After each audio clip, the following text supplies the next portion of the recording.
एक बात हमेशा ध्यान रखना चाहिए, भगवान की कृपा शक्ति को हम हमारे लिए इनकंसीवेबल है। समझ रहे हैं? इनकंसीवेबल मतलब हमारी हमारी सोचने समझने की शक्ति से परे है। भगवान की कृपा शक्ति कैसे कार्य करती है हमें नहीं समझ सकते। भगवान कब किसका कैसे उद्धार करेंगे, अंत काल में उस व्यक्ति क्या चेतना थी आपको पता है? जीवन भर उसने कुछ भी किया वो छोड़ दीजिए।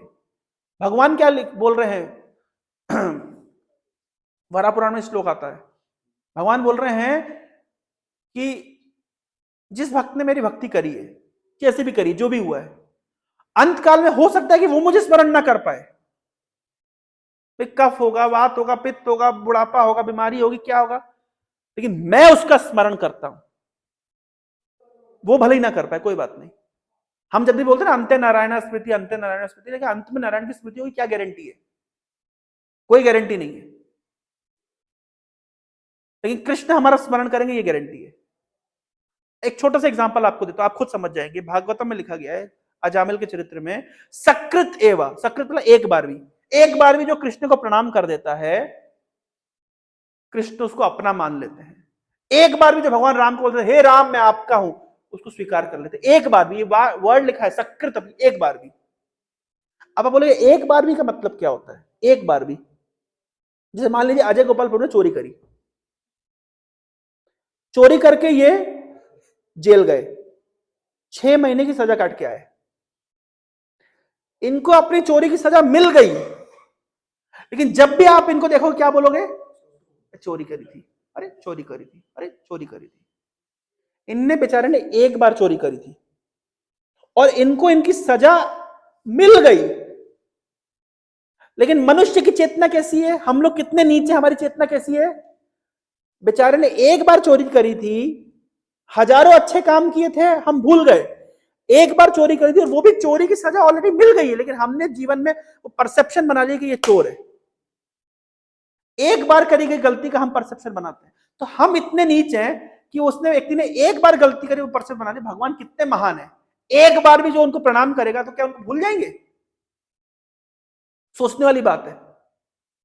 भगवान की महानता का अंदाजा इसी से लगाइए कि हमसे कंपेयर करिए ना, हम एक बार कोई व्यक्ति गलत काम करता है, हम जीवन भर के लिए परसेप्शन बना लेते हैं कि कितना गलत आदमी है। तो भगवान को एक बार भी प्रणाम करेगा तो भगवान जस्ट हमसे अपोजिट है, वो जीवन भर याद रखते हैं, अरे कुछ भी किया, मेरे को एक बार प्रणाम किया था। चाइल्ड मोलेस्टेशन किया, गलत किताबें लिखी, व्यापार का धन ये किया, वो किया, जो किया, पर मुझे प्रणाम किया था, मेरे भक्त की सेवा करी थी। भगवान भूलते नहीं है, भगवान ऋणी कृतज्ञ नहीं है और ऋणी हो जाते हैं। तो फिर हमारा तो ये जो पॉइंट है कि हम जज करें कि उनने क्या किया, हमको ये नहीं करना है। सिस्टम चलाने के लिए देखिए इस्कॉन ने उनको बाहर किया, उनको दूर किया सिस्टम से, सब ठीक है, ये मैनेजरियल स्तर पे करना पड़ता है। लेकिन एक वैष्णव की दृष्टि से हमें समझना पड़ेगा जो कुछ भी हुआ ये भगवान की माया शक्ति का खेल है। अरे माया शक्ति का खेल देखिए, यदुवंश का संहार हुआ कैसे? सबने शराब पी करके एक दूसरे को मार दिया। आप अगर केवल उस स्टोरी को देखें, शराब पी करके एक दूसरे को मारा, भगवत धाम जाएंगे? ये सारे भगवत धाम गए, क्यों? ये केवल भगवान की माया शक्ति का खेल था। तो अब आप बोलो यदुओं की गति के ऊपर अपन चर्चा करें कि प्रभु जी यदु लोग कहां गए होंगे, देखो एक दूसरे को शराब पी के मार दिया।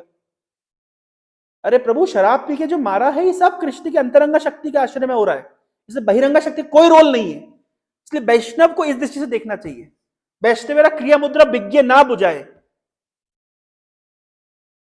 तो हमारा कोई अधिकार नहीं बनता है कि महान वैष्णवों के चरित्र के ऊपर हम आक्षेप करें। इन्होंने अपना जीवन दिया प्रभुपाद जी की सेवा में, अगर किसी कारण से कुछ समस्या आई भी है तो प्रभुपाद जी को संभालने दीजिए।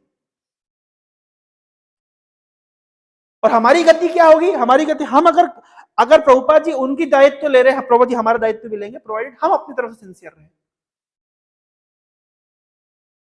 हमेशा हमें उस भावना से इस सिद्धांत को समझना पड़ेगा।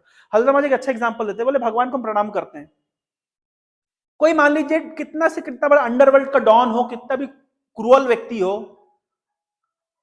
कितना भी मतलब बदनाम व्यक्ति हो, आप उसको 100 बार अगर उसके सामने दंडवत प्रणाम करेंगे तो उसका दिल पिघलेगा कि नहीं पिघलेगा? कितना भी बुरा व्यक्ति हो, कितना भी क्रूर व्यक्ति हो।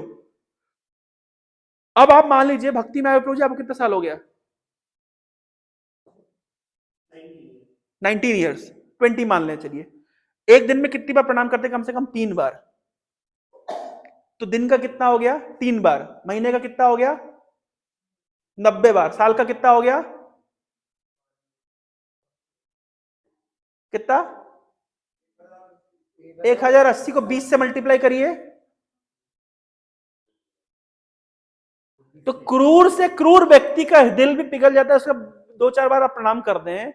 तो जिस व्यक्ति के सामने आप 20 साल से दिन में 3 बार प्रणाम कर रहे हैं, 20,000 बार जिसके सामने आप प्रणाम कर चुके हैं, वो तो भगवान है, उनका दिल नहीं पिघलेगा? सोचने वाली बात है, उनका दिल नहीं पिघलेगा। क्रूर से क्रूर व्यक्ति का पिघल जाता है, तो वो दया के सागर हैं, उनका हृदय क्यों नहीं पिघलेगा? तो जिस व्यक्ति ने उनके लिए थोड़ा भी कुछ किया वो ऋण उसका मानते हैं। तो जिन्होंने अपना पूरा जीवन, ये जिन जिन के आपने नाम लिए, बाद में किसी कारण से कुछ हो गया, छोड़िए, इन्होंने क्या किया है इस्कॉन के लिए, प्रभुपाद जी के लिए, उनका एक एक व्यक्ति का कंट्रीब्यूशन अमूल्य है। हम पूरे जीवन में मिलकर उतना नहीं कर सकते जितना उन्होंने 4-5 साल में कर दिया। तो भगवान कैसे उनको भूल जाएंगे? प्रभुपाद जी कैसे उनको भूल जाएंगे? तो उनकी गति क्या होगी, सोच लीजिए। समझ रहे? कॉमन सेंस है। ऋतिक लोग ये भी तर्क देते हैं कि देखो उन सबका अंत कैसे हुआ, क्योंकि उन्होंने गुरु की आज्ञा नहीं मानी। देखिए तमाल कृष्ण महाराज का अंत कैसे हुआ, एक्सीडेंट में। भगवान की लीलाएं अब इनको समझ नहीं आया कि भीष्म पितामह का अंत कैसे हुआ। भीष्म पितामह का अंत कैसे हुआ? वृत्तासुर का अंत कैसे हुआ? कि सारे का माला करते करते, कथा करते करते शरीर त्याग गए। फिर कुछ भी तर्क दे रहे हैं, मतलब अपने सिद्धांत, अपने पॉइंट को प्रूव करने के लिए कहीं से उड़ा के शास्त्र से। ये क्या नाम है, जटायु का अंत कैसे हुआ? किसी को राक्षस ने काट दिया, किसी को बाणों की शैया मिल गया, किसी को इंद्र ने मार दिया। कितने एग्जाम्पल है, वो तर्क देते हैं। ऋतिक वाली तर्क देते, गुरु की आज्ञा नहीं करी, मानी, तो देखो कैसे उनका अंत हो रहा है। कैसे उनका अंत हो रहा है? तमाल कृष्ण महाराज हमारे गुरु महाराज को बोल के गए, बोले मैं दीक्षा दी हूं, इन भक्तों का ख्याल रखना। तो महाराज पूछे कि ख्याल रखना मतलब आप तो है ख्याल रखने? बोले नहीं नहीं, आप ख्याल रखना। हमारे गुरु महाराज को बोल के गए, शरीर त्यागने से 2 दिन पहले बोल के गए, आप ख्याल रखना, क्योंकि मुझे प्रभुपाद बुला रहे हैं, मैं जा रहा हूं। Prabhupad is calling me, I am going, Hare Krishna, you take care of my disciples.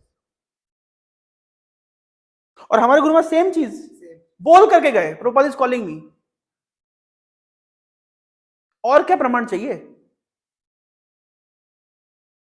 समझ रहे हैं?